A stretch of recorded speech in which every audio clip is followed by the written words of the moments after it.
Today, the second part of our top 5 Liberty technologies that need to take off.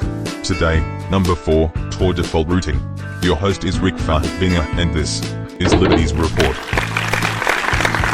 This report is presented by Private Internet Access. Good evening and welcome to Liberties Report Week 30, 2015. Today we're going to look at number 4 in our list of technologies that need to mature in order to safeguard our civil liberties. And the number 4 technology is Tor, the onion router. Last week we looked at number 5, which is mesh networks. The ability for your uplink to select another link than your uplink for a certain packet. If your neighbor's uplink is better for your packet, or your neighbor's neighbor, the idea that you can connect all nodes in a neighborhood together and just pick the best way for a certain traffic means that you're circumventing all the policies, all the regulations, all the censorship, and most of the wiretapping that can happen upstream. It's an essential Liberty technology, and there are some boxes, like the so-called Freedom Box, that are starting to get this with mesh networks. But it's not there yet. Today we're going to look at number 4, which is Tor, the onion router. If you've seen the movie Sneakers, you know that you can bounce traffic around the world before it hits its destination.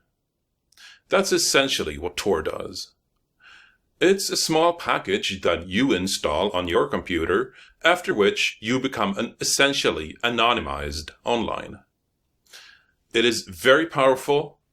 In many parts of the world, it is a survival skill, and I mean that quite literally, as in dissidents in bad areas of the world are taught many different techniques for safeguarding their identity and hiding from oppressive regimes.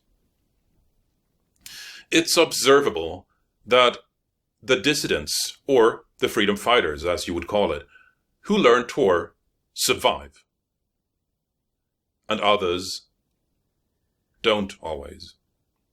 So this is a survival skill in the most literal sense of the word. What Tor does is that it obscures your traffic in 3 layers. It sends it first to one tunnel that goes somewhere in the world, then to another tunnel that goes somewhere in the world, then to another tunnel that goes somewhere in the world. And then it exits all of those 3 tunnels somewhere different, which means that your traffic is routed a number of times through the world, all encrypted, until it reaches its destination. This is an anonymizing method. It is not period, an encryption method. If you're transmitting in clear text, it will enter the Tor routing and start and get encrypted there, but it'll exit the Tor routing just as you sent it. That means you still need end-to-end encryption to your destination and can't rely on Tor alone. Tor anonymizes you, and as such, it is an absolutely vital technology for liberty. But it needs to get more friendly. It is still much too hard to use, it is still much too hard to install. Unfortunately, data centers are taking policies that prohibit Tor and its usage in merely not understanding what their role is in society, I'm afraid. It's observable that the most useful tools for using Tor come from China today. There is a plugin called Auto Proxy. This is for Firefox, that will auto-detect if you have Tor installed on your computer, and if you can't get through to your destination in a with regular traffic, that proxy will automatically try routing through Tor instead. So we are seeing a lot of innovation where there's a lot of repression, in this case in China. What we would need would be a kind of a hardware device where you would plug in a network cable in one end and it would route everything through Tor on the other end. We need to make it simple. Ideally, you would get Firefox to implement a Tor client in the default code base. I see this being very much in line with the Mozilla Foundation mission, possibly even in line with the Google mission, and if so, you could get it into the Chromium and Chrome code base.